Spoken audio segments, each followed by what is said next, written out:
perhaps the UK said no to the machines in the 18th and 19th century, no to the Industrial Revolution. Well, okay, then the Netherlands has the Industrial Revolution instead. The world gets the Industrial Revolution, and it's just that the United Kingdom loses out on power.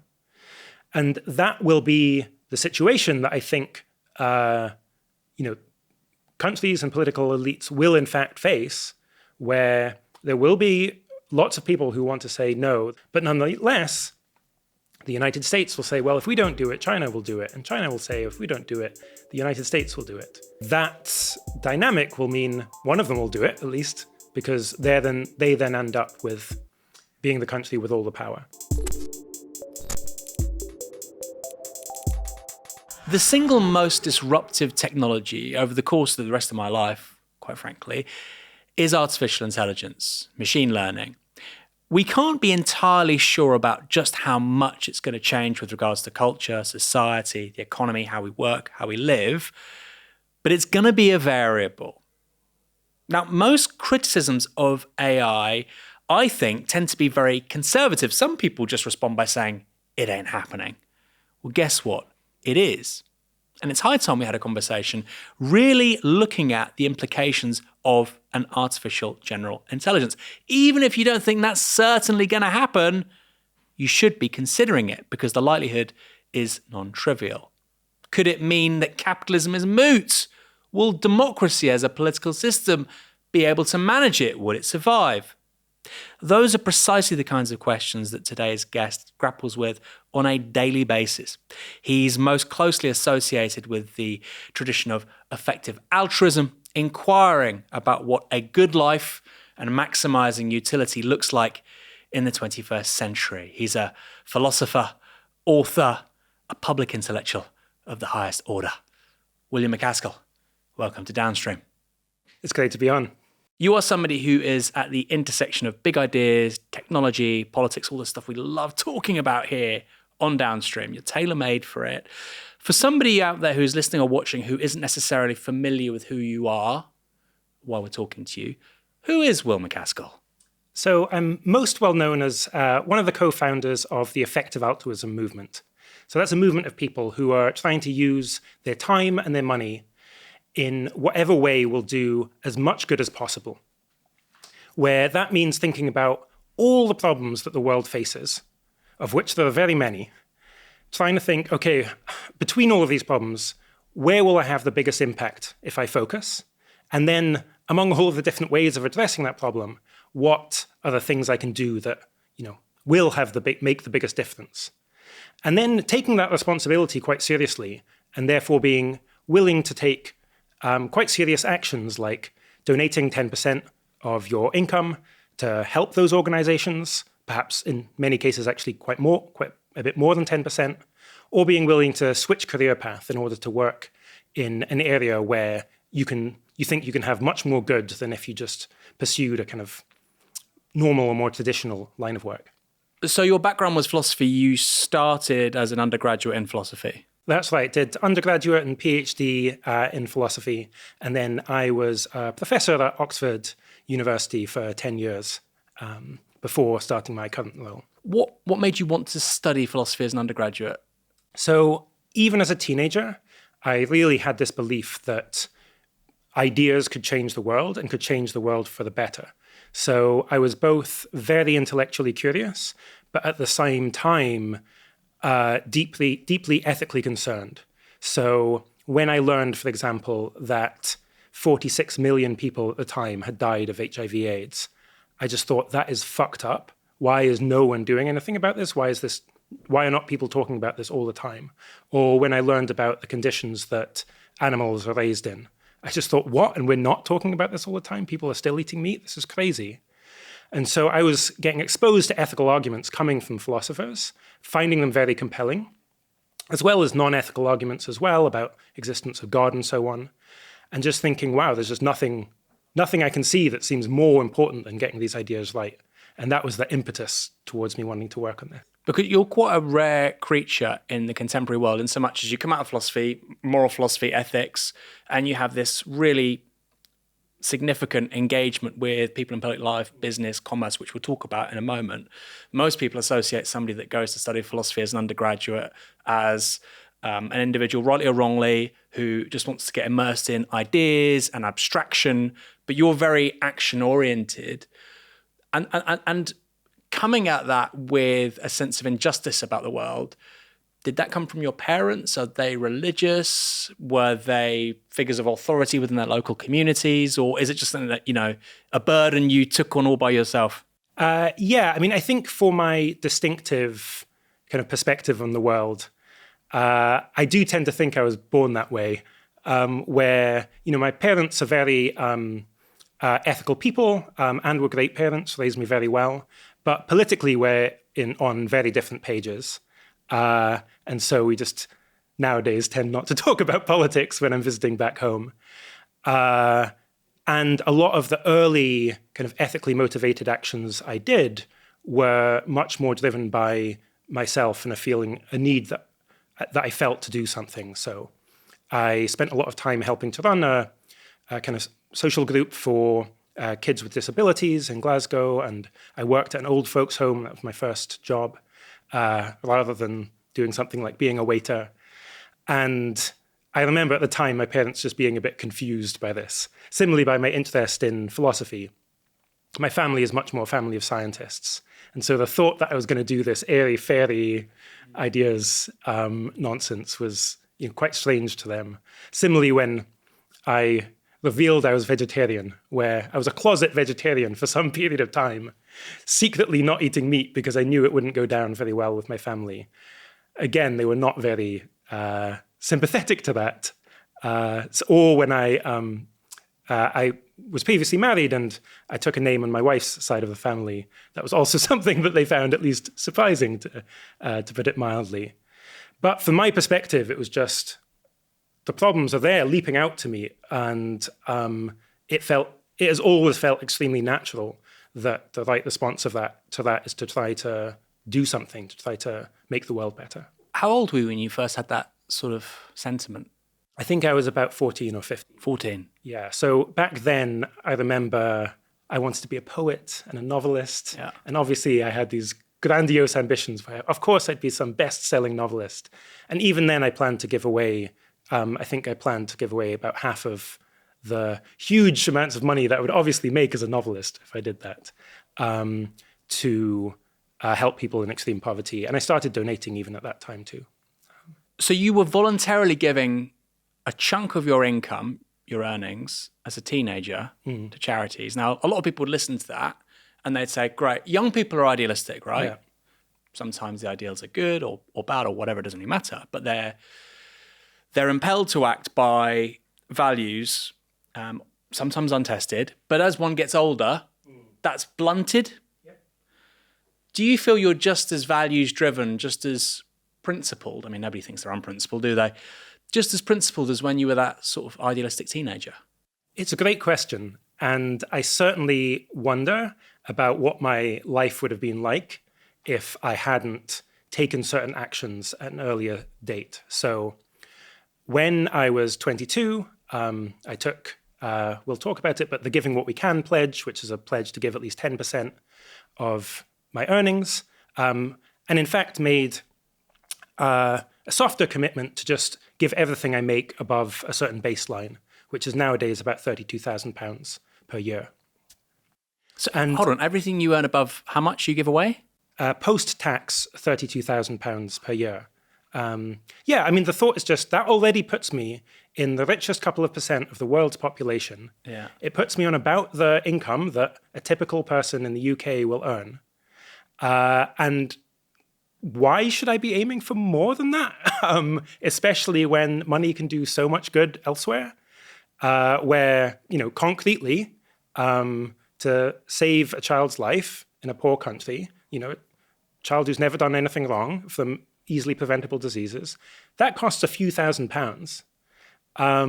So above that level, I could spend money myself. What would I spend it on? Nicer holidays, maybe? Get myself a car, perhaps? Do I value that more, or do I value the life of a child? not even putting aside other ways you can make a difference that are potentially even bigger than scale. And I think it's just quite clear. And I think kind of common sense morality has not yet caught up to, firstly, the radical inequality that exists in the world, where even being on just a middle-class income in the UK puts you in the richest few percent of the world's population. Nor has it caught up to the fact that we can do so much to help people that we've never met in the world. I really love what we've built here at Downstream.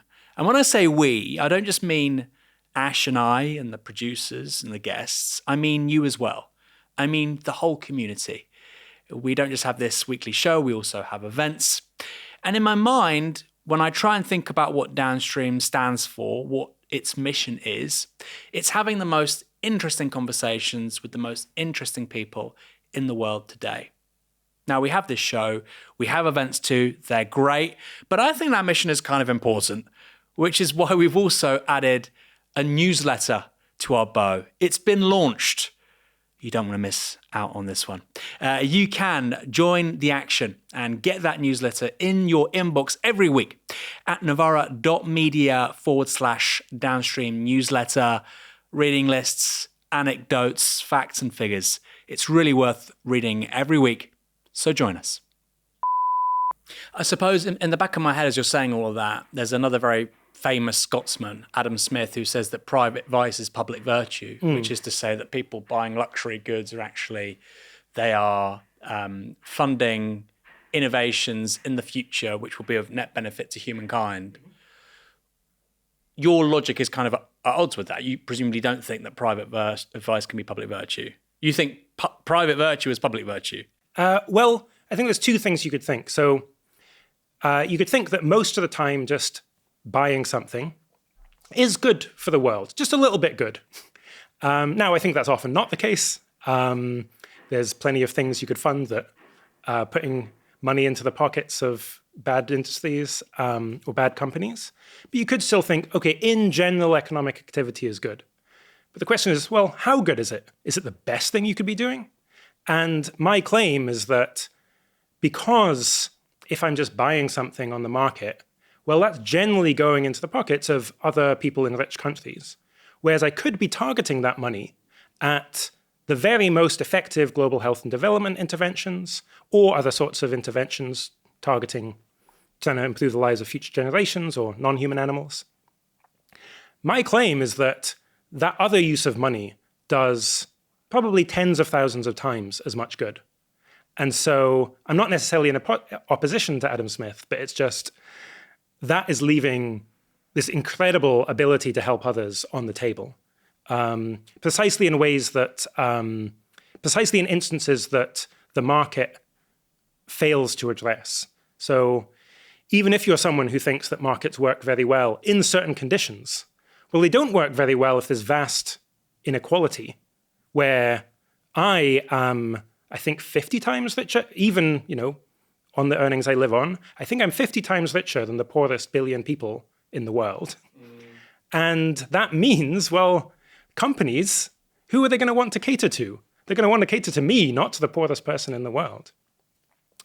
There are other examples of market failures as well, where, yes, we need something else. That could be state. It's often state intervention. But there are cases that states fail as well, because they are instances where the kind of moral issue or the problem isn't within the purview of the state. So when it comes to people who live in poor countries, often themselves with very poorly functioning governments, or when it comes to non-human animals, or when it comes to future generations, none of them get a vote on regulations or policies in the United Kingdom or the United States.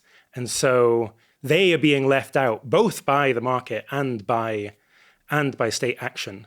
And that means, well, what can you do? Well, philanthropy is one possible way, but often one very effective way of helping with those issues. If I can ask, and I hope this isn't rude, how much are you therefore giving to charity? So you're saying after tax, 32K. So gross pre-tax, we're looking at something like £50,000 a year you'd need to be earning, right? 32 grand after tax. So how much are you giving away every year? Your books are obviously very successful. You have a very successful professional life. Oh, yeah. So I often forget about the books because none of that money goes to my bank account. It just goes straight to charity. And then for my income, depending on whether you count kind of gift aid or not, then that will be looking at like, the majority of my income, so £70,000 or so. And then if you add in like books and so on, that's been in the hundreds of thousands of pounds over the last, 10 years or so. So putting it all together, maybe I should have come with a precise number. I'm surprised you haven't. Yeah, I haven't got like a scorecard. Well, in general, I just think actually much more of my impact is coming from my work rather than my donations, because I also just try to work on the areas where I think I can have the biggest impact. Again, within the bounds of still having a flourishing, rich, well-balanced life. I don't want to make, I don't in fact make extreme sacrifices at all. I think I'm living this amazing life. But I think in terms of my overall impact, my donations are probably a small part of that. Do you have a house? Do you own a home? I actually do now own a home. I live with several friends. Yeah. So Oxford is, I think it's actually the most expensive city in the UK as a ratio of house prices to wages. But I own a quarter of it. And by being able to live with friends, you get these really amazing economies of scale, as well as having this great thriving community. Someone in their late 30s normally finds themselves with very few friends. Yeah. I just feel like I've got, this thriving community and group of friends. And it means I can just live in a place that's not 10 miles outside of Oxford or where I work. And do you have kids? I don't have kids. Would you like kids?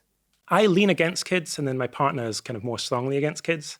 So the current plan is not to. This is fascinating. Okay, well, let's get back to that later on, because we're going to be talking about what we owe the future and thinking about deep time, which that's the stuff this is all fascinating, but that's stuff I really want to get into. I suppose one counter argument from somebody watching this or listening to this would be that, well, it's all very well and good, you giving all this money away to strangers and has a massive force multiplier in terms of maximizing utility, etc. You're coming from this utilitarian background philosophically. That's great. But equally, if you do decide to have a child or two children in 10 years' time, you're potentially disadvantaging them contra other people who would have had parents with your income. What would you say to that? So I would live on more if I had kids. So again, when I was, made this intention to give, I thought, okay, well, every kid between me and my partner, we'd, up that amount in a way that they would get a sort of typical amount of, the expenditure on the child that's typical for the UK, approximately. And one thing that's actually been surprising to me, so, done effective altruism stuff for 15 years now, I would have, the extent to which people in the effective altruism movement have kids is quite a bit more than I thought, including all of these people that seem to really not want kids, maybe early 20s, and then they get a bit older and then want to. So I'm actually the unusual one in not having a family. But again, I think it's just totally compatible. I don't think you should be making your children live on bread and gruel. But again, for most people, it is completely compatible to have kids while at the same time giving 10% of your income, for example. Why don't you personally want kids? What's the argument against it? The main thing for me, the biggest factor is just my partner. Yeah. And if my partner switched and suddenly really wanted kids, then we'd have Sure. kids. She's quite a fixed point in my life now. But then personally, the main thought is just, I feel like my life is so full of meaning. So I think a lot of people, again, they hit their 30s and they maybe think, well, I want a bit more meaning in my life and kids can be a source of that. For me, it feels like my life is just chock full of meaning. Like my work is just so engaging and I think it's so important. Putting my work to the side, my family and the friends I have, I just value them so much. So I worry that if I had kids, it would just take away from that. And I even worry that maybe I'd, resent them or it would feel like a loss. So that's the kind of biggest and most felt thing for me, beyond the fact of just my partner. In terms, again, coming at this from a sort of utilitarian perspective and maximizing utility, not just for people who are alive now, but people in the future as well, who we owe something to.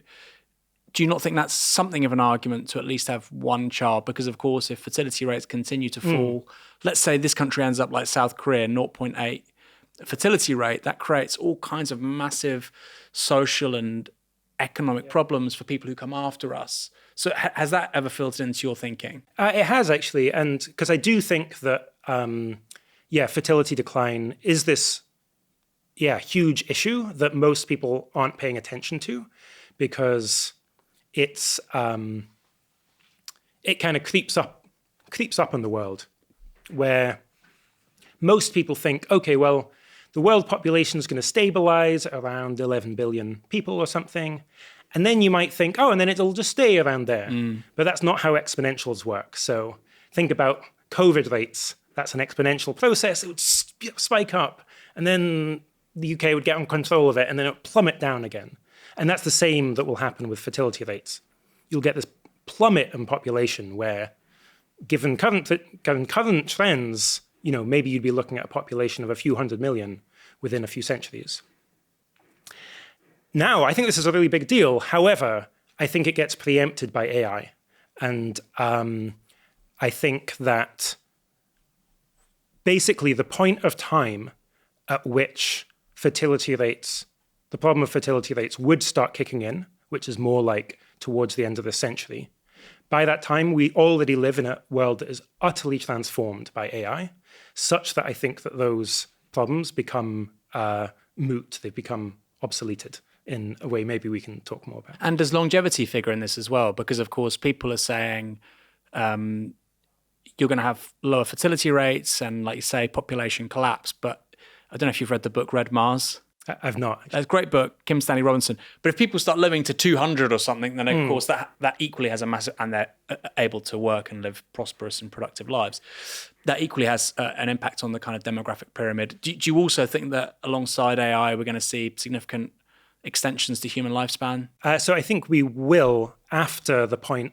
So what I expect to happen, briefly, is that we will get, probably within the next 10 years, AI that can itself do AI research in this recursive feedback loop. Then you get this leap forward in AI capabilities. That then starts driving forward much faster rates of technological development than we've seen historically, than we've ever seen historically. And that will then lead to both this kind of huge leap forward in our technological capability, for good or ill, and then following that, very rapid industrial expansion and industrial growth. I'm not saying any of this is good. This is just a prediction about what I expect to happen. And so off the back of that, I do expect that human beings will, I know this starts sounding like very sci-fi, but I think it's what follows if you really look at the arguments.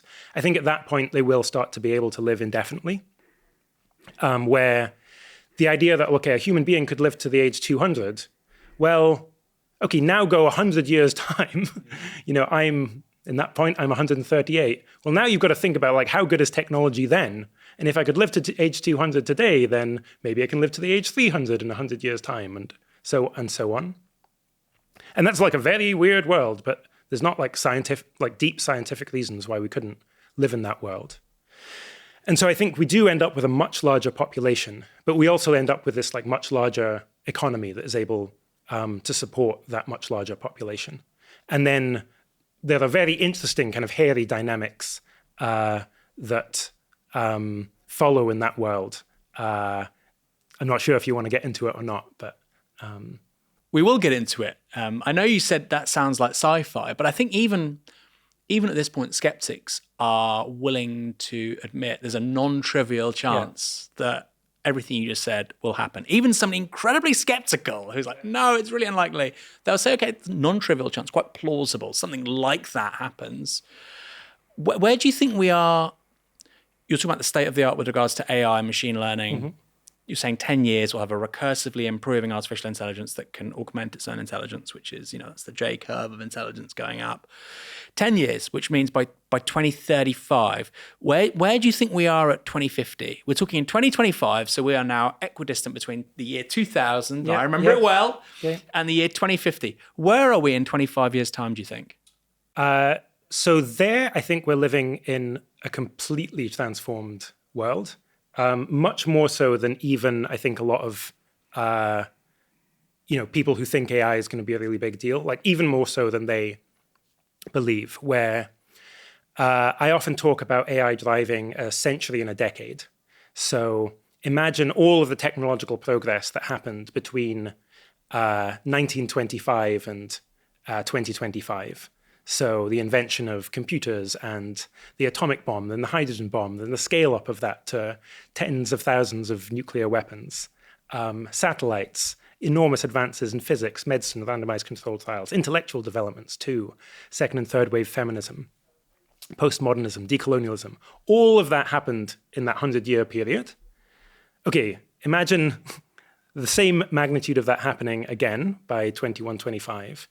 AI brings that forward by at least a decade, brings that forward, compresses that into a decade, or quite plausibly even longer timeframes, like many centuries of development, into a decade or less.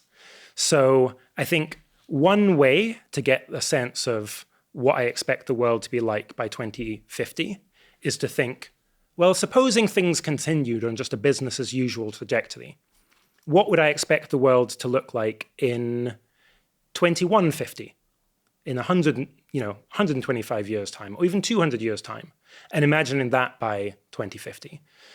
So concretely, I imagine the whole Earth's civilization, energy capture on Earth alone, being 100 times, maybe 1,000 times what it is now.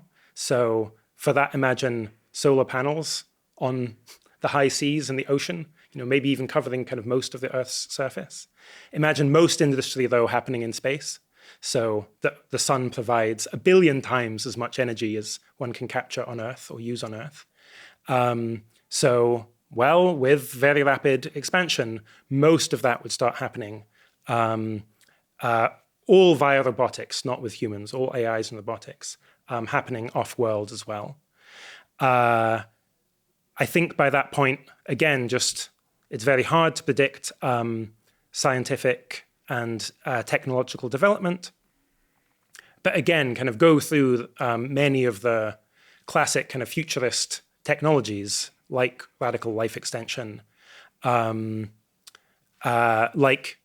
AI itself that is just far, far beyond kind of human capability levels, such that it's even difficult to understand kind of what is going on with the global economy. And in fact, just most things are happening. They're going too quickly and at too high a level that, humans just have to trust the process is okay.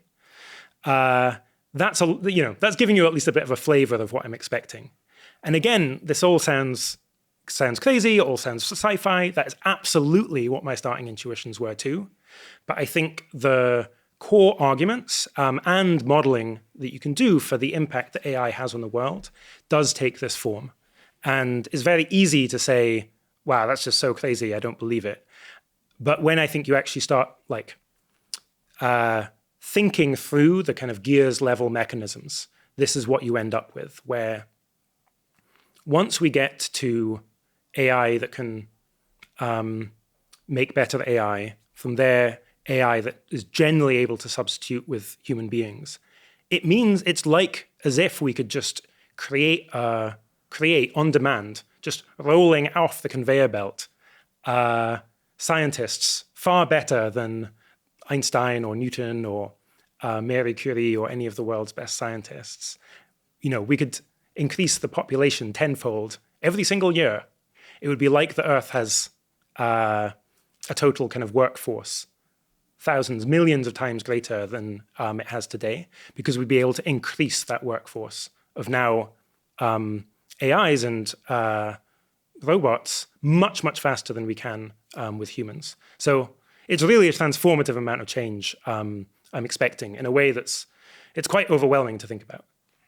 Yeah, I mean, I agree with that. I wrote a book about a lot of these themes, and I think about my grandmother was born in 1926. Yeah. She was born in a world where the British Empire covered about 25% of the planet's surface, arguably greatest military power in history. You have flight, you have aviation, but very elementary. You don't have nuclear power, you don't have jet engines, you don't have the internet, you don't have genomics. And she dies in 2023. So she lives through all of that. She's born, I think Hitler was released from prison in 1925. So, forget the Enabling Act. The guy isn't even, anywhere near, power within the Nazi party, let alone starting war across Europe. And that's what she saw over 97, 98 years. And my daughter is born the same year, actually, my grandmother dies. And I wonder, and it's a really useful thought experiment. If she lives, and statistically she's likely to live longer than her great-grandmother, obviously, but if she lives as long as her grandmother, she's going to live through to the 2120s. And yes, of course, my grandmother could not have predicted any of that, or her generation couldn't have predicted any of that. But I do suspect it's orders of magnitude different for people of the birth cohort of my daughter to try and speculate about the world that they'll leave behind. I mean, it probably is inconceivable, right? Yeah, I mean, it's easy to go too far with respect. So I think making technological predictions is very fraught. Of course. And obviously there's a long track record of, if you ever watch like old sci-fi movies, and, they're normally like, I think Back to the Future, I think it was set, the kind of futuristic part of Back to the Future, I think it was set in 2015, and, had people on hoverboards and like flying cars and so on. So it's easy to like make silly mistakes there.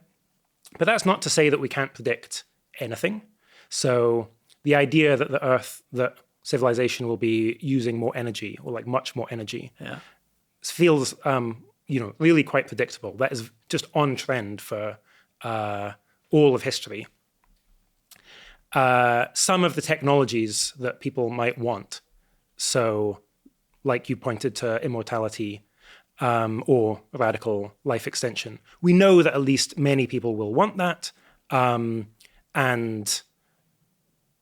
there do not seem to be like fundamental scientific reasons against wanting that, against that being possible. So then the question is just, well, how hard is it, and when exactly would we get it? That becomes a little bit more difficult. But sometimes if you're expecting so much change, some of the forecasts can become easier, where if you ask me, okay, will we get to human level artificial intelligence in the next 10 years? Then I'm like, oh, that's very uncertain. Who knows? Next 5 years. And if you ask me, well, will we get there in the next 500 years? I'm like, okay, well, it's an easier question. Yeah. So similarly, if I'm expecting hundreds of years of worth of scientific and technological development to happen over the course of 10 years, then saying, well, it really starts to that point seem quite likely that certain sorts of technology, like the ability to have industry in space just manned by robotics, or the ability to develop extremely targeted, extremely powerful pathogens just in a lab, maybe on a home kit. Those things become kind of actually much more plausible, quite likely, even if you don't know exactly how hard they are, and exactly when to expect them to come. The thing about what we know, I mean, there's a great line from Bruce Sterling, one of the original cyberpunk authors, and he said, the future is old people in big cities afraid of the sky, which is to say that we know that demographic aging is a thing. The median age of humanity will be higher in 50 years than it is right now, unless something really weird happens, like COVID-23, and it just wipes out everybody over 60. Old people in big cities, urbanization continues apace. Afraid of the sky, talking, of course, about extreme weather events and climate change. And I think you're right. There are some things which are really knowable. And yes, of course, we can mock the predictions of Back to the Future. Equally, you can look at somebody like Asimov, I was gonna say. and they come up with a ton of pretty sound predictions, actually. Yeah. A lot of the stuff that, is science reality starts out as science fiction, including rocketry. People are speculating about this stuff in literature at the start of the 20th century before it becomes a thing. I suppose I wanted to ask really a question about politics, because if you look at, there's a great book by Eric Hobsbawm. He writes this trilogy about the history of modernity and capitalism, the age of extremes, age of capital, age of industry, I think it is. And he talks in one of these books about the changes that are wrought by steam technology. And how it compresses time and space. And he talks about steamships and locomotive trains, and just how that fundamentally alters the human experience in somewhere like Britain, which is at the forefront of all that stuff, over 50 years. And it's just a complete transformation in consciousness. Now, what we're saying is that times that by God knows how much over the next century. What we know from historical precedent is that all of that led to a significant amount of political volatility, rupture, pushback. And going back to another sci-fi novel, Dune, to what extent, given all this stuff that you're talking about, and we will track back as to its likelihood, but if that stuff were to happen, something like the Butlerian jihad, do you think that there's a high possibility of sort of neo-reactionary politics saying, we don't want thinking machines, we don't want longevity, we don't want to live 200 years, etc. And where does that figure in your your probabilistic understanding of its likelihood? So culturally I expect quite a lot of that sentiment and quite a lot of pushback, but I expect that cultural force to fail, where the key issue is that there is this essentially winner-takes-all competitive dynamic. So let's suppose that the United Kingdom, these cultural forces are really strong in the United Kingdom, and we say, no AI, no robotics, we're just going to have a human-controlled society. Well, the US just still goes ahead.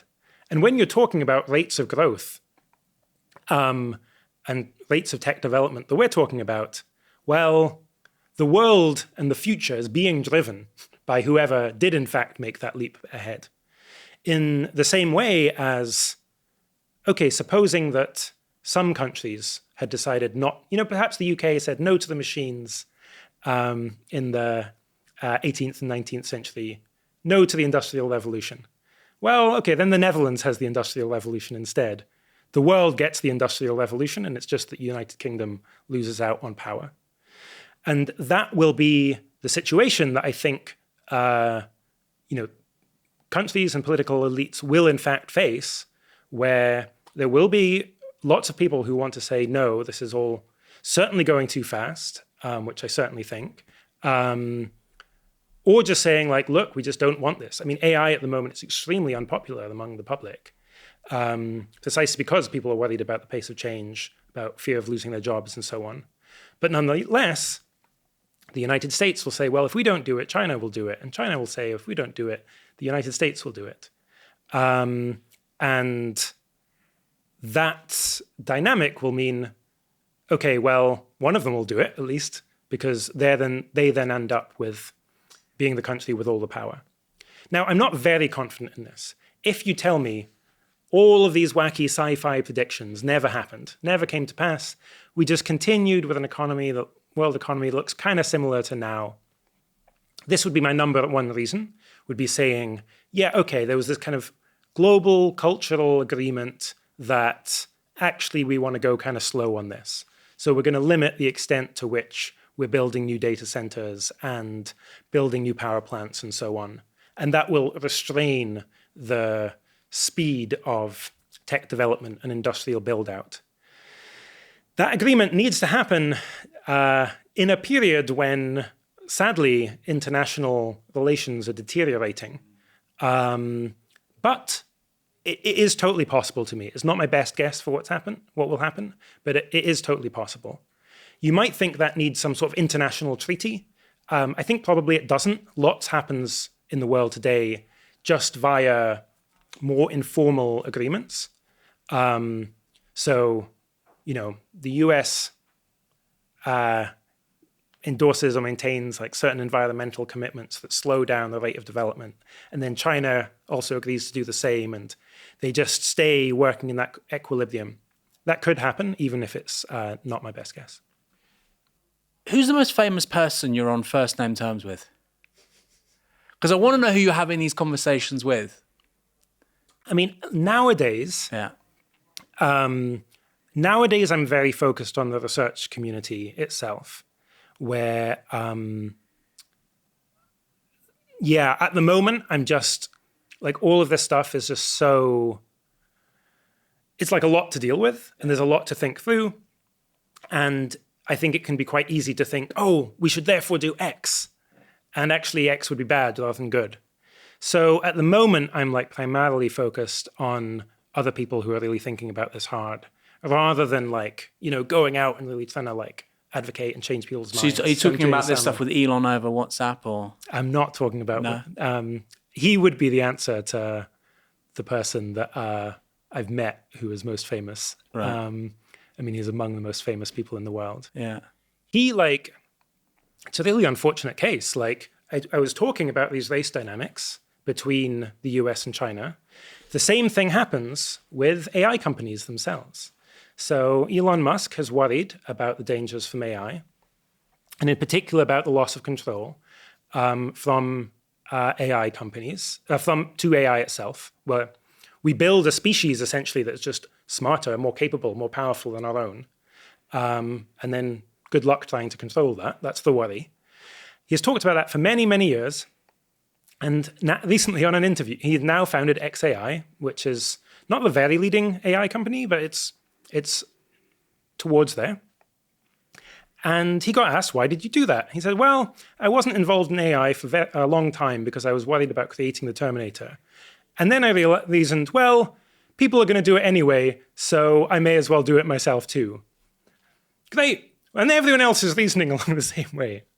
And sadly, not even that, but he's, there's a certain position you could have, which is like, look, it's happening anyway. So we're going to create an AI company that's unusually concerned by safety and misuse. And we're going to try and be as ethically responsible as we can. That's a controversial thing to do, but it's something you could do. XAI instead created an AI that started referring to itself as Mecha Hitler because they trained it to not be woke and have almost no understanding of how to align their models, and so created something that was thankfully embarrassing for the company itself. And so, that is not the strategy that got taken. So that's XAI. You were saying that, that one way of doing this would be to create an organization which is, arguably unnecessarily conservative about this stuff. Now, that was the pitch. That was the sales pitch of OpenAI, right? That's what Sam Altman was telling American politicians. Yep. This is going to happen. You can trust me. First of all, the national interest is guaranteed, but also I'm a, safety first guy. What do you make of him? Do you think he's also completely deviated from that mission? We spoke to Karen Howe, great book, Empire of AI. That's what she said. She would put him in the same box now as Elon Musk. Is that fair? So I think a few things. So one is, again, if you look at Sam Altman's early writing, and it's amazing that this doesn't get used against him more often, he is extremely explicit that he thinks that AI poses an existential risk to humanity, bigger risk than anything else. Yeah. The reason for setting up OpenAI is because he's worried that Demis Hassabis, the founder of DeepMind, based here in London, he's worried that if Demis Hassabis develops AGI, he will become a dictator of the world, and you can't have AI in corporate hands, so it needs to be a non-profit that governs it. And now he is fighting tooth and nail to try and make OpenAI no longer governed by a non-profit, but instead by a for-profit, wholly for-profit enterprise. So I think two things. One, I actually think the state of play with respect to the leadership of the AI companies that are developing AI is better than I would have expected 10 years ago with respect to how they are thinking about risks and concerned about and actions they are taking. Now, that's maybe a low bar, but these AI company leaders, they did sign on to a statement saying that they believe the risk of extinction, literal extinction from development of AI mitigating that should be at least as great a priority as mitigating the risk from pandemics or from nuclear war. OpenAI often actually does do some quite good stuff that it should be praised for. So it's doing some interesting and important safety work, in my view. It has made an explicit commitment to this gets a little technical, but AIs currently reason in English. So it's like you ask them something, you give them a scratch pad, essentially. They write out the scratch pad in English. That is very useful from a safety perspective, because if I want to know what you're thinking and I've got access to the diary in which you do all of your thinking, that's, it's not a perfect insight into your state of mind, but it's pretty useful. That's quite a fragile state of affairs, because you could start reasoning in some other language that's maybe more efficient. So in the limit, maybe you just start writing numbers down, or some wholly new language that you've constructed yourself. The nature of AI training will lead to that, and means we would lose this great, we would lose this great asset from an AI safety perspective. And OpenAI explicitly said, we do not want to do that. We think other companies shouldn't do that either. This is this huge kind of lucky break we've gotten. Let's not waste it. Again, that's really good. Then on the other side, wow, they sure have gone back on a lot of very public commitments that they made about how AI should be governed, where OpenAI, and people really still even don't appreciate this. OpenAI was set up as a nonprofit. The nonprofit had the aim of creating AGI to benefit all of humanity. The point was that AI was too important a technology to be developed in private hands. And now, this is still the case, but OpenAI are trying very, very hard, and probably will succeed, at getting rid of that and just having it as a corporation. And there would be an OpenAI foundation that would get some chunk of money. It would probably be a lot, but the value, even of tens of billions of dollars, is very small compared to the value and importance of being able to govern the most important technology that ever gets developed. Then there are other, there's more to say as well, but another thing is just Sam Altman clearly is in the race mentality. Earlier Sam would make comments about, well, when we get to this point, we might need to do some really quite unusual stuff. Maybe different AI companies merge together so that there's no longer this competitive dynamic between them. That sort of language has really disappeared from his public communications. What's going on there? Well, you could think one of two things.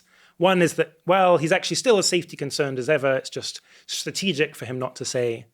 Another is just, well, power has a corrupting influence, and he's now got a shot being the most powerful person in the world, and that becomes pretty tempting. I mean, that's what Elon Musk would say, right? I mean, Elon Musk is headed worth $400 billion, briefly overtaken by Larry Ellison as the world's wealthiest person, but pretty much the world's wealthiest person. And I think it's certain's a strong word. It's pretty close to certain that Elon Musk will be the world's first trillionaire. You had this pay package recently from Tesla saying if they get a market cap of 9 trillion, which I don't think will happen, but whatever. That's the world he's now dealing in, trying to be the world's first trillionaire. And XAI is clearly a part of that. And I think Sam Altman is now in that mindset, because whoever masters this technology first is going to be extraordinarily wealthy. Which company, and again, these are stupid questions, but I think they're also quite important politically. Which company in the short term do you think, if you had to put a bet on it, would get there? Because you've got Anthropic, you've got OpenAI, you've got Google, you've got Meta, XAI. Looking at this, who do you think can achieve AGI first? I mean, I think a lot of things can change. So I don't think you should be confident, and it's remarkably close at the moment. Yeah. So I don't think you should be confident. My view is that now Google DeepMind, or Alphabet in general, are in the lead. So by the end of the year, you get this kind of overtaking and then overtaking dynamic where whoever is last released the kind of best AI is in the lead temporarily. But Google DeepMind have some, I and like also kind of forecasting platforms think that by the end of the year they'll have the best model. Just prior to GPT-5, they had the best model, which was Gemini 2.5. They have some unusual advantages. So they produce their own computer hardware, which they can produce at basically they can get the computing power at lower cost than other companies. They obviously have this huge kind of wealth because they're part of Alphabet, and that is a multi-trillion-dollar company. Also, just the rate of progress. So OpenAI had this amazing advantage because they really saw the power of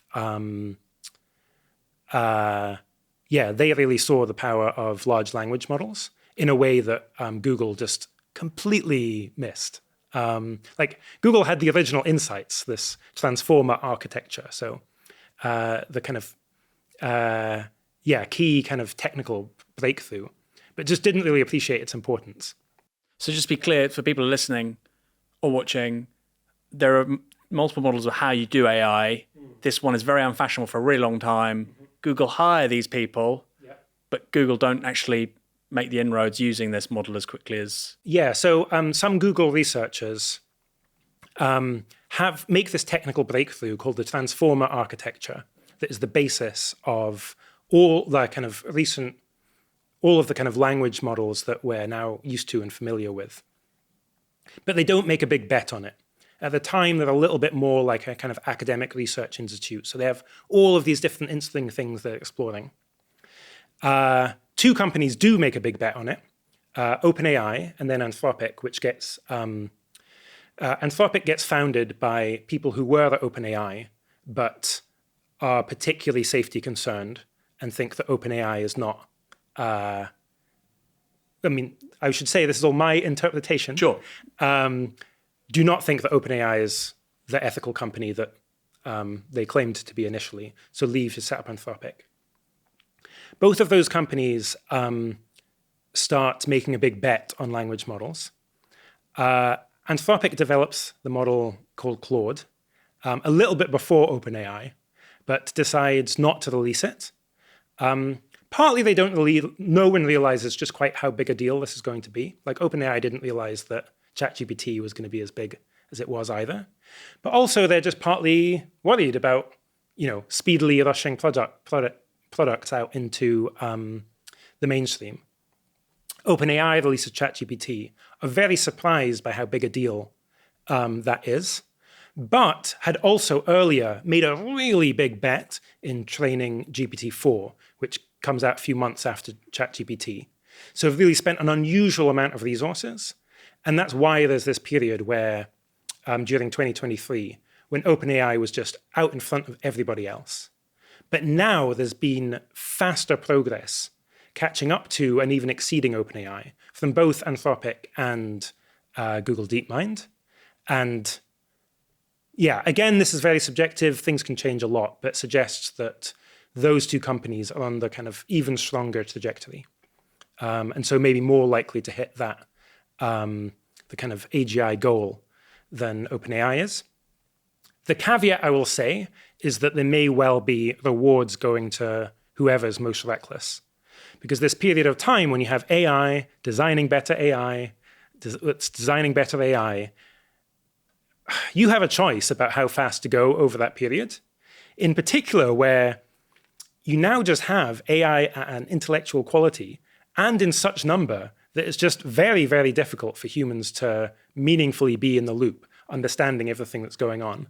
And so you have a choice. You can go somewhat slower to, check the progress that's happening, or you can just hit the gas pedal, hand over decision-making, hand over basically your company to AI, and then let it go as fast as possible. And that is a sad dynamic because it rewards the more reckless in a way that, in particular, Google DeepMind, as part of this big bureaucratic company, may well find it hard to do. Yeah, I do wonder if the American government would start to take equity shares in all of these companies in terms of some kind of quid pro quo. I mean, that would be a sensible approach. And obviously Trump's taken equity in Intel recently. So there's the precedent there. Yeah, which is very unusual, an extremely unusual move. Very bad sign, in my view, of government starting to meddle in kind of industrial affairs. Why do you think that? Because the argument would be that the US is dependent on microprocessors from Korea, Taiwan. We want Intel to reshore some production here. Why do you think that's a bad idea? Oh, well, in trying to rejuvenate Intel and trying to have the US supply of these kind of frontier semiconductors not be so reliant on TSMC in Taiwan. So of the chips that are used in these kind of frontier AI training runs, so chips that are used in it for AI, 90% of them come from one company, TSMC, which is based in Taiwan, 10% from Samsung in South Korea. I also think it's about 1 in 3 that China tries to either blockades or invades Taiwan. A reasonably likely outcome of that is that all of TSMC's, they're called fabs, basically like chip factories, get destroyed. So the US is actually in this very precarious position. So trying to subsidize and bring more semiconductor manufacturing onto US soil, I think makes total sense from the US perspective. I actually think European countries that are currently extremely behind in terms of data centers and semiconductor manufacturing should be doing the same thing so that we have more of a balance of power, where at the moment, if we do get to this point of extremely advanced AI, it'll be US and China, and everyone else is basically left behind. Yeah.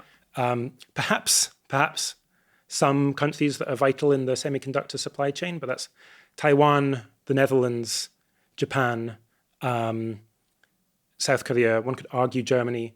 The Carl Zeiss lenses, right? Yeah, exactly. It's like this small number of countries, whereas I think it would be good for there to be more kind of balance of power across countries. But the thing that is worrying is that the current administration in the US is willing to get more involved in companies in a way that looks kind of shady. Like there were export controls because the US wanted to limit the amount of these frontier chips going to China for a variety of reasons. And Trump recently walked back on many of them because Jensen Huang of NVIDIA, who would stand to profit enormously and did profit enormously from selling these chips to China, also said, well, we'll give you 10% to the US government. And it was like, Trump said, okay, we'll take the deal. Again, very unusual. It's like very kind of crony capitalism mechanics there. And I don't think it kind of bodes well compared to things that are more like, look, you just stick with the status quo in terms of how the economy is governed, how the interface between the government and various companies. So you wouldn't necessarily be opposed to some reshoring of semiconductor production in the US. It's just the fact it's Trump and... It's the method of doing it. So it was Biden-era policies, the CHIPS Act, that gave very large subsidies to Intel. The thing that came from the current administration was them saying, okay, well, we gave you these subsidies. We haven't given you them all. If you want the remainder, then we get 10% of the company. And I think that starts pushing towards a world in which the US government really takes control over AI development, semiconductor manufacturing, in a way that I feel really quite worried about from a concentration of power perspective. Because AI is intrinsically, structurally concentrates power. Because at the moment, we live in a relatively egalitarian world, remarkably, despite the incredible inequality of the world. It's much more equal than it could be because I own my body, I own my brain, and that is economically productive and useful. Reason one. Secondly, I can choose not to do what someone tells me to do. So if I'm a general in the military and you, the head of state, order a coup, I can just say no because I think that's unethical. Both of these factors go away with AI, where you have an entirely automated workforce. So what's the point of the populace again? Like, what use are they? Well, they're not economically useful. And secondly, you end up with a wholly automated military. So if you do want to, well, depending on how things are designed, this is the contingent stuff. This is the stuff that we can affect now, depending on how we choose to regulate this, how we choose to design these AI models. But suppose you get to a stage where the military is wholly aligned to a head of state, then they can say, okay, yeah, well, now I just want you to protect me. Have a coup. We're not going to bother with these kind of democratic institutions anymore. The military won't push back. In fact, they have been trained to do exactly as the head of state says, or at least that's the risk. That's if it's badly designed, rather than an automated military that is aligned to some deeper kind of rule of law, like in the US, be US Constitution, or a kind of military that's aligned to some system that has checks and balances. So you said there was a 1 in 3 chance of China invading Taiwan. I mean, I think in the medium to long term it's higher than that, but I mean, short term I agree with that. Could you put a sort of a probability on the capacity for democracy to survive AGI? I mean, you're saying 2035, and you're saying it, and this was a really killer line you said. This necessarily concentrates power. So I shouldn't have said necessarily, because that's not true. It depends on what we choose to do now. Okay. It tends to. There is a structural. Yeah. It's easy for it to concentrate power. Yeah. Absent other things trying to direct it in other ways. What's the probability you think that democracy doesn't survive AGI then? After in the 2040s, 2050s? Yeah, great question, and something I should have. I like to put numbers on things. It's helpful, not because I think that these are very accurate probabilities, but just helps make your thought clearer. Whereas vague things like probably or maybe happen, you don't really know exactly what you're saying. I think it's more likely than not that democracy does not survive. Or at least not democracy kind of as we know it. You could well have a sort of oligopoly, which is maybe democratic among, thousands of people or something. But I think there are just various ways in which democracy loses out. And I think it's worth bearing in mind that democracy is very unusual historically, like at least from the agricultural era onwards. The norm for system of government was dictatorship or autocracy, or maybe an oligopoly, where monarchy is, form of dictatorship. And so what are the ways in which democracy could lose out? Well, one is a non-democratic country could win the race win some sort of economic or military competitive race, where at the moment, the United States is the clear frontrunner in AI, but it's plausible to me that the bottleneck will become industrial expansion. So I've mentioned a few times this point of AI building better AI, building better AI. That might not be that big an effect. Maybe it gets you like a bit of a jump forward, but not a huge one. And then the question would be, how fast can you build factories? How fast can you build power plants? Because every data center you've got, maybe that's 1 million more people working for you. In such a race, I think that authoritarian countries, and in particular China, have a structural advantage. So they can reinvest more of their economic output, where Stalinist Russia, or USSR, had very high, it's called savings rate, but basically was just building factories, and with the output from those factories, not spending it on luxury goods like you might do in the liberal West, but building more factories and doing that over and over again. Secondly is being willing to skirt or just flat out ignore certain sorts of environmental regulation.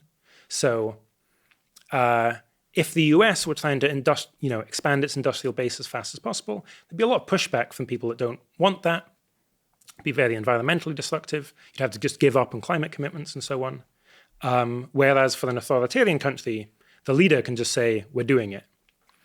And then the third thing is just that China has just much better industrial capacity at the moment. Like it's expanding much more rapidly because it's not moved into a service economy like the US or UK. So that's one way in which it's quite plausible to me that a non-democratic country ends up, with 99% of economic and military power in the world. It also could be that we get a coup within a democratic country. Again, feels kind of crazy, but democracies turning into non-democracies happen a bunch through history. The period of AI and AI development will be extraordinarily tumultuous. I think there's multiple risk factors here. One is that political leaders or other leaders could have exclusive access to the most intellectually capable AIs that are advising them on, strategy, including, if they wanted, strategy on how to just get more power than everyone else combined. Think about the most brilliant kind of political strategist, but just 1,000 times greater.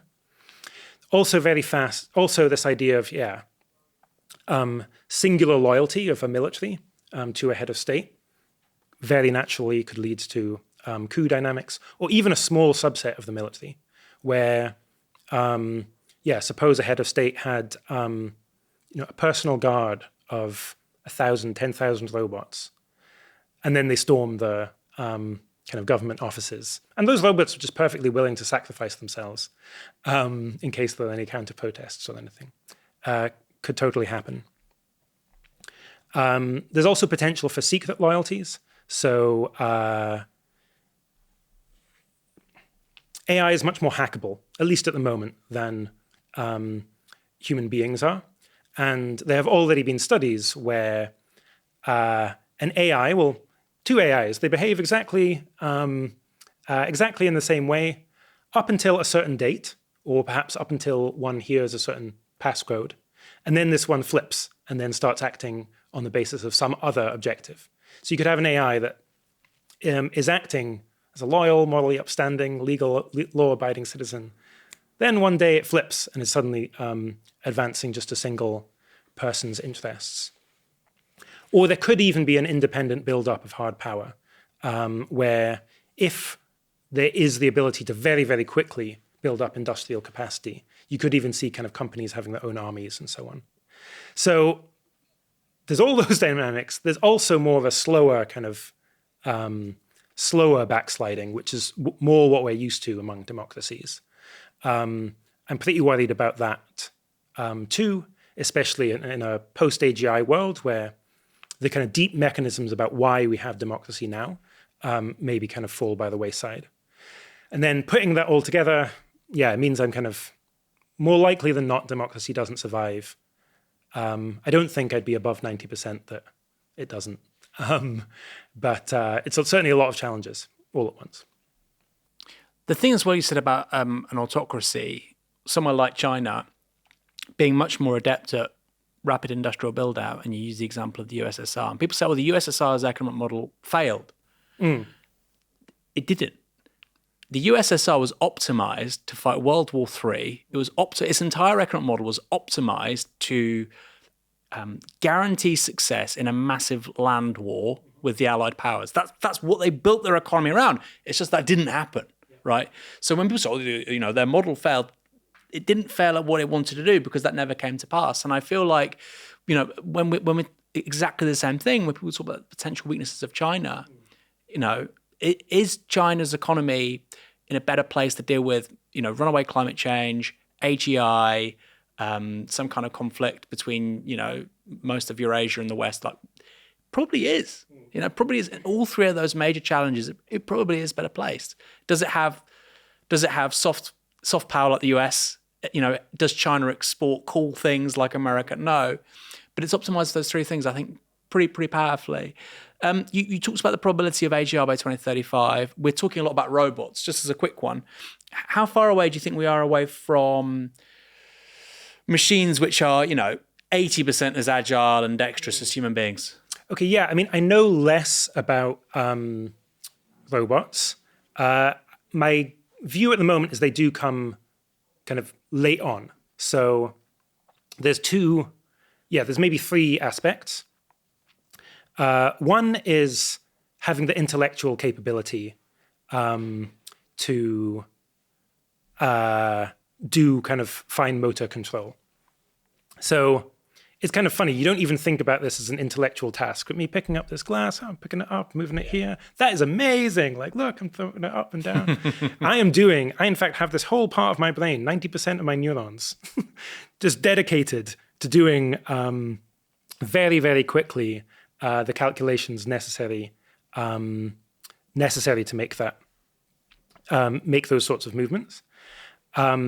This is currently AI is really quite bad at compared to other things it can do. So that's the first thing. And partly it's just harder to get good enough data. Where for the language models, you can just read all of the internet, imbibe all of the written information that we have. Like you can just do that in one big training run.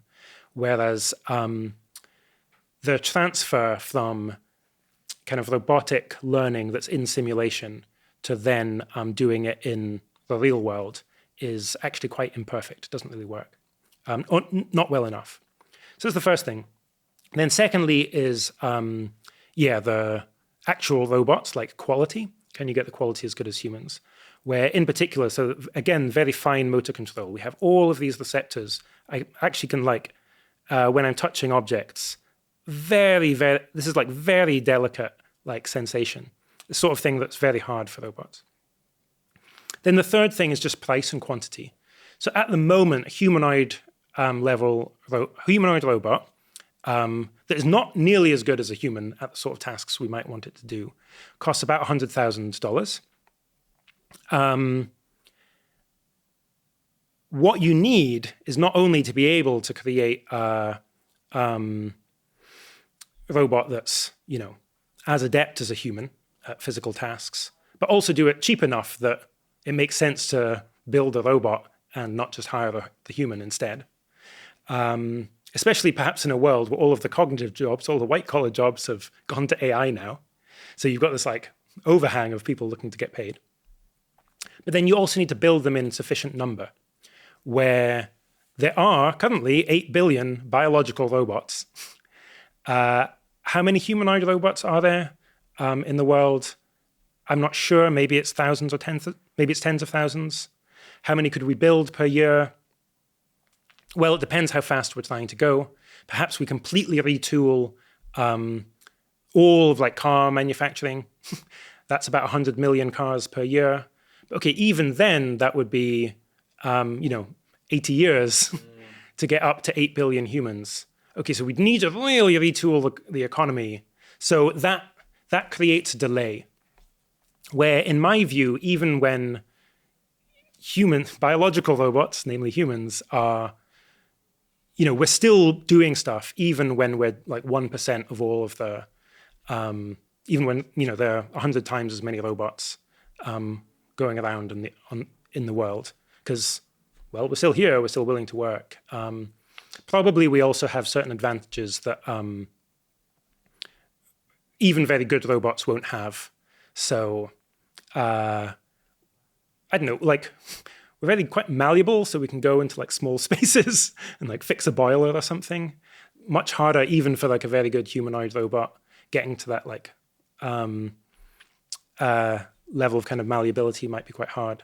I don't know actually in general like what particular advantages humans might have, even once we've got like really good humanoid robots. But the general thought is like, well, we've been created in this very different way. It suggests there will be some complementarity between humans and the humanoid robots. And I think this has a variety of implications. There's a great line about peak horse. So, obviously you have automobiles in the US economy, right at the turn of the 20th century. But I think that the maximum number of horses in the American economy, I think peaks in like the late 1920s. Mm-hmm. So, you obviously think of that's now an economic model which has gone beyond horsepower. Literally, you've got the internal combustion engine for decades. And I suspect something similar will happen even with humans. So like you say, even if in 10 to 15 years' time, we have really powerful robotics, I think as a function of demographic aging, contracting labor age, working age population, you probably will have more work than ever before for human beings, just because of lots of old people. And there will be this weird, even though you will have machines, there will still be lots of work to go around. And, I think maybe a few decades after that, then is when you start to have the conversation about robots, workers. But I had a question for you. She said, sorry, go on. Well, yeah, maybe I'll just more concretely describe kind of what I expect, which is you've got this point of AGI or AI that can design better than AI. You get this leap forward in AI capabilities. You've got these amazing AI scientists. And then now AI is like very slow to learn, just has loads of data, but it's very slow to learn. So it starts being much faster to learn. Means that this like intellectual challenge for robots that can learn how to do things, that gets solved. Also gets very good at, can do basically all white collar jobs. Then it becomes extremely valuable to start building robots. So there's this wave where basically everyone is employed. And we've got these like phones on our heads with cameras that the AI is watching through and headsets. And the AI is like, you've got your personalized manager telling you exactly what to do, fitting together the robot parts in order to create the robots that will then replace you. That is this, that I expect to happen. It's unclear how long it lasts for, that period, before humans are just completely out of the loop. On the low end, it could be a year or so. On the higher end, it could be many years or a decade or two. But it does mean that there's this one-off wave. In terms of inequality, this is like slightly reassuring. There's this one-off wave of payments where humans and our human bodies are very valuable. And it's like fairly egalitarian. Because now everyone's labor is worth quite a similar amount. Because it's all just unskilled labor. You've got the AI telling you exactly what to do. The valuable thing is the biological robot that you control. But then after that point, where, maybe it's decades, but I think probably less than that, probably years, humans just start being basically not worth anything in almost any economic tasks. Yeah. It is interesting because there is clearly, I think, and it's something I've thought about since publishing my book in 2019, 2018, there is just going to be this interesting few years of a ton of work with regards to reproductive labor. We're going to have this massive debate. It's down the line. It's already started. You need to have more kids. So we're going to start having conversations about allocating more resources, really bumping the fertility rate up slightly. I don't think it's ever going back to 2.1, but bumping it up slightly. So you're going to want more kids. You're also going to expect people to look after more older people. You're going to have a lot of stuff around rewilding, decarbonizing the economy, all the stuff you're talking about, retooling the economy for building all these robots. So at around the same time that you're going to get AGI, I do kind of feel like there's going to be just a ton of work. And then, like you say, whether it's 1 year or 2 years or 1 or 2 decades, it tails off. And you then said, before I came back in, that basically the price of human labor or the ability of humans to sell their labor falls to zero. So economically, what does that mean? Because, we don't even need to talk about capitalism. Then the market for human labor collapses, whatever your economic system is. So what are the consequences of that? Again, extremely contingent, depends on what we do. People talk a lot about UBI. I am more in favor of what I call universal basic resources. So economists talk about factors of production, where that's just inputs you need in order to create more output. So labor is one, and that becomes completely useless. Capital, or human labor, then there's capital. That for a while becomes kind of very, very valuable, and in fact, most of where all of kind of economic surplus is going.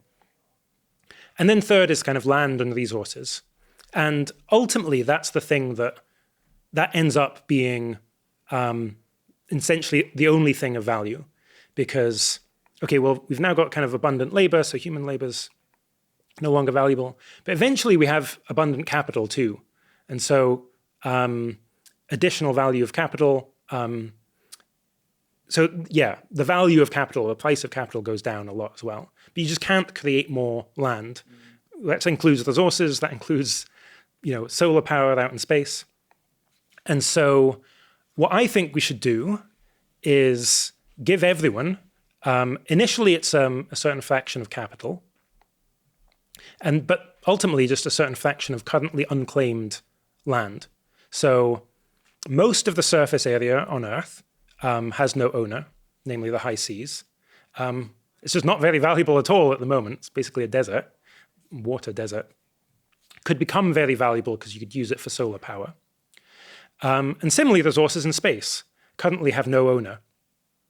They will become very valuable. Again, we could give it, there's details we can get into, but essentially just give that to everyone equally.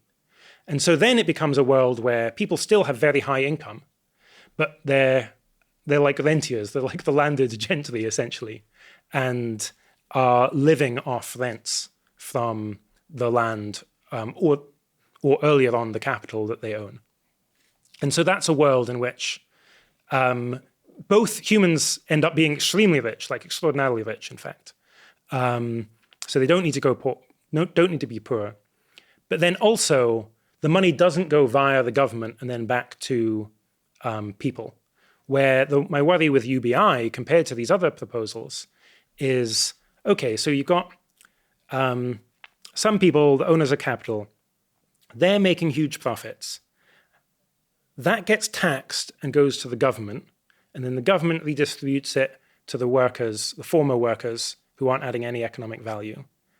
And it's just like, well, why is the government doing that again? Why are the capital owners willing to pay the taxes? And why is the government choosing every year to redistribute? Okay, well, at the moment it happens because the populace have political power, so can demand it. Could just go the other way, where instead the elites, revoke the political power that most people have. So I prefer a system where payments just go directly kind of person to person, where, you perhaps own some, you own some company, I own some surface area of the sea or some resources in space, and then you want to rent that out, then you just pay directly to me. It doesn't go via the government. I love this idea with regards to resources.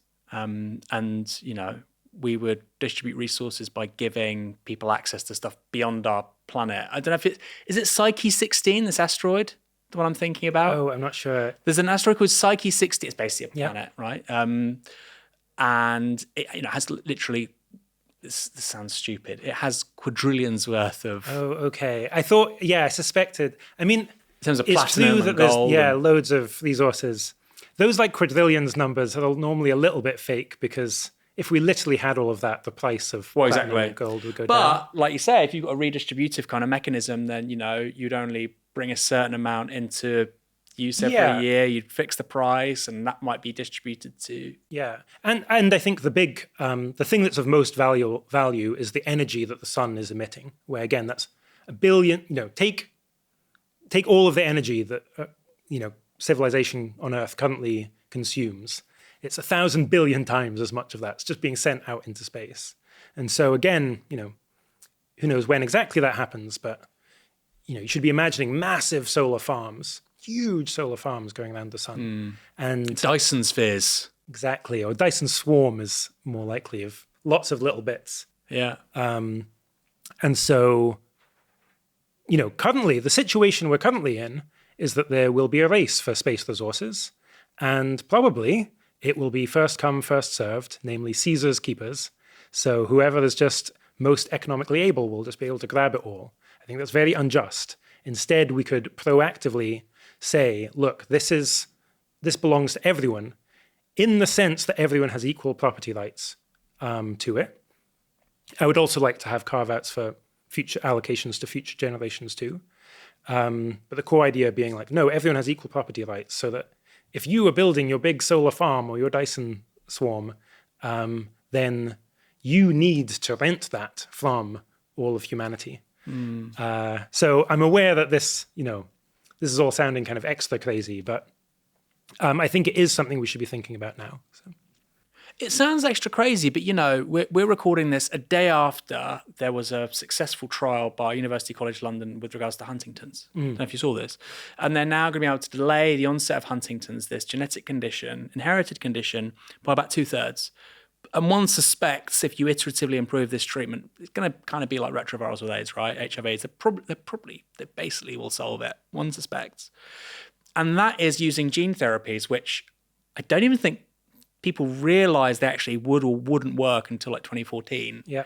And now it's 2025. So, I do feel like, 15 years time, we could have Dyson swarms. I know it's your phrase, not mine, but we're in a moment where things that look completely implausible actually become taken for granted quite quickly. That point you made, and let's finish with this maybe, that point you made about guaranteeing certain resources are handed over to future generations, obviously that fits in with a lot of your work prior to AI regarding effective altruism. So how does that work? And how big a problem is it that we discount the utility and the lives of people in the future? I mean, I personally think it's a huge issue. So, a lot of my work has been trying to really take the interests of the disenfranchised seriously, where, earlier we were talking about people in extreme poverty. These are voices that, are normally not represented in the media or wider discussions. I'm also very concerned about the lives of animals on factory farms. So 99% of animals, that's something like 70 billion animals every year, are just kept in the most horrific conditions, where I think if anyone listening to this would actually go to a factory farm and witness those conditions, would agree they are horrific. And yet there's this utter atrocity committed every year because, again, they have no voice. They have no way, no way to influence political decision-making. And I think the same is true for future generations, where I expect the number of people to live in the future to vastly outnumber the number of people alive today. Decisions we make today have massive impacts on the future, and yet basically it gets almost like the environmentalist movement has done amazing work in bringing that more to the forefront of people's minds. But beyond that, gets almost no attention in political discussion, and that's a terrible shame. I think future generations themselves will look back and think of that as this, terrible moral mistake that we were all making today. Is our civilization, which is to say, it's a strong word, English-speaking civilization in the 21st century, but the world that we're living in now, do you think it's uniquely bad, or is it unprecedentedly bad at considering the future? Because, if you think about a ton of religions like the axial faiths or Shinto, the idea that you plant trees and future generations sit in the shade. Do you think that actually we're just incredibly bad at doing these considerations right now? I think it's a mix. So we are at this period in the last 100 to 200 years. That's a period of greater change than any other time in history. That's certainly true when you're looking at technological change. I think it's true when you're looking at political and cultural change as well. Certainly also true when you're looking at other sorts of objective measures like change and how much energy we're consuming and so on. And that poses, it can be quite a good argument against longer term thinking, because it's you make some long-term plan, but then, everything's different. So it's kind of, it's pointless. But I think it's, that's gone way too far, because there are some things that we can predict. So, if we make humanity to go extinct altogether, we're not coming back from that. Similarly, I think AI itself will be a moment of time where, if chosen, people, especially people in power, can have much greater influence over much longer time spans, because they can create beings that can govern institutions, run institutions, that never die. Like an AI is intrinsically immortal, as long as you have kind of backups of its weights and you've got the computing power to run it. And so I do think there's many ways in which, the current generation is unusually short-termist and myopic. But there are at least some currents in the other direction where we at least now have a much better scientific understanding of just how vast the future is going to be. And we also have a better understanding of the idea that the future is contingent, that there are not kind of inevitable cycles within history. So those beliefs are, again, kind of unusual. And so I think it's not a total coincidence that there are now these kind of waves towards considering future generations much more seriously. Do you think that's a failure of contemporary liberalism and even progressive politics, the left? Because it feels to me that, obviously the conservative tradition historically is distinct from progressive traditions or the left by saying we have solidarity with others, but going back in the past and forward into the future, the kind of Burkean view, and that is a form of solidarity. Whereas, the socialist or the more left liberal view of solidarity is we have solidarity and obligations to people who are alive today. Mm-hmm. And I feel like probably both are quite important. But if you look at, for instance, climate change, you'll talk to lots of people and they say, there's no future. There's no future for humankind. Why should I save for a pension? I won't be around. The earth is going to collapse. And that's kind of at odds with what you're saying of this kind of long-term perspective of, no, we're going to be around for hundreds of years, thousands of years, maybe millions of years, which I feel as a mindset is kind of being owned by the right and now increasingly the sort of neo-reactionary right. And the left is nowhere near it. What do you make of that? I do think there's this unfortunate dynamic of the people who might be most naturally disposed to care about many generations into the future, then also having what I think is unjustified. I mean, we've talked about a lot of doom scenarios and a lot of very bad scenarios, but I think there's a very common belief that humanity is for sure going to be, rendered extinct in the next few centuries, in particular by climate change, that is really not grounded in the science, where climate change will result in millions of people dying. It's extremely bad. But in even the worst case scenarios, it's not like civilization is going to end. It's just going to be worse, like considerably worse. And there's this very counterproductive effect then of thinking, well, okay, everything's doomed. So what's the point of trying to build a better society now? And it's, both counterproductive and based on a wrong assumption. Instead, I think we actually are going to have a civilization that continues in one form or another, maybe not one that we like, but it's going to keep going for some quite long time, perhaps an extremely long time. And I think we should all be trying to make it better. That's the terrifying thing, isn't it? It's that things will carry on without us perfectly well, and you might not like it. And I think in a way, people saying that I won't have kids because the world's about to end, in a way, is they're trying to reassure themselves almost. Yeah. What function does that serve? Somebody watching this, what can they do in terms of maximizing the utility of other people, of trying to make the planet as good a place as possible? Yeah, I think there are two things that people can do. First is to use their time, and second is to use their money. So on the time, I think the biggest thing you can do is try and transition your career into one that is as impactful as possible, within the bounds of still being happy and flourishing and so on. I set up an organization called 80,000 Hours, named after the number of hours you typically work in your life. Might be less if AI gets us before then. That provides super in-depth advice on how you can use your career to do more good. Has a jobs board, has one-on-one advising. So check out 80,000 Hours.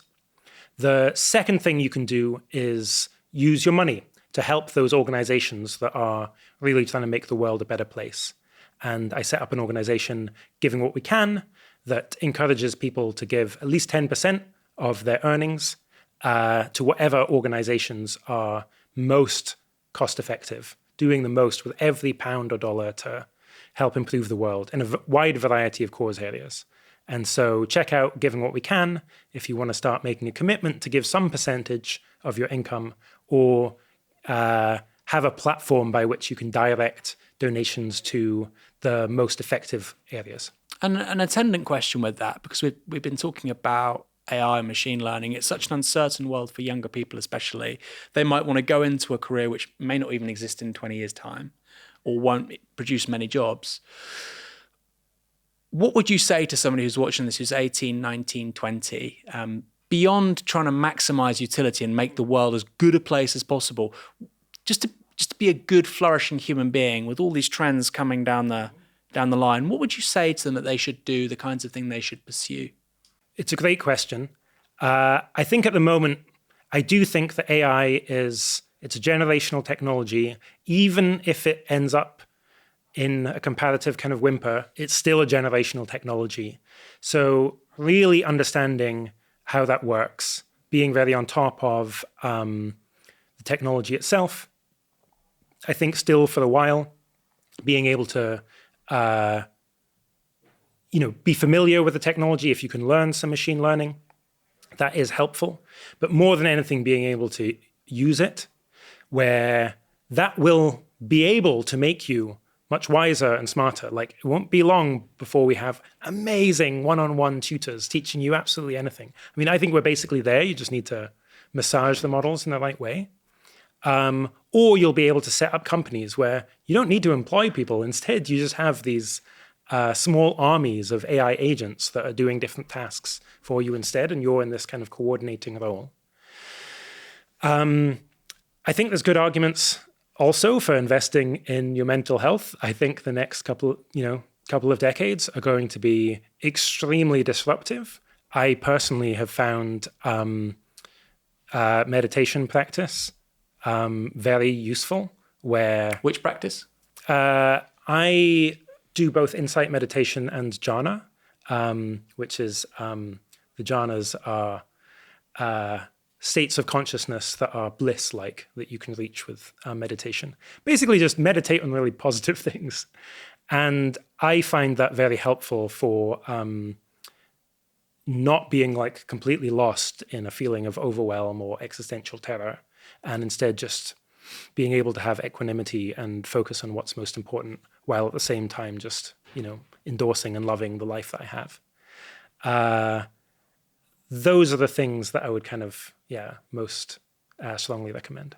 William MacAskill, this has been a fabulous conversation. Thank you so much for joining us on Downstream. Great. Thank you so much.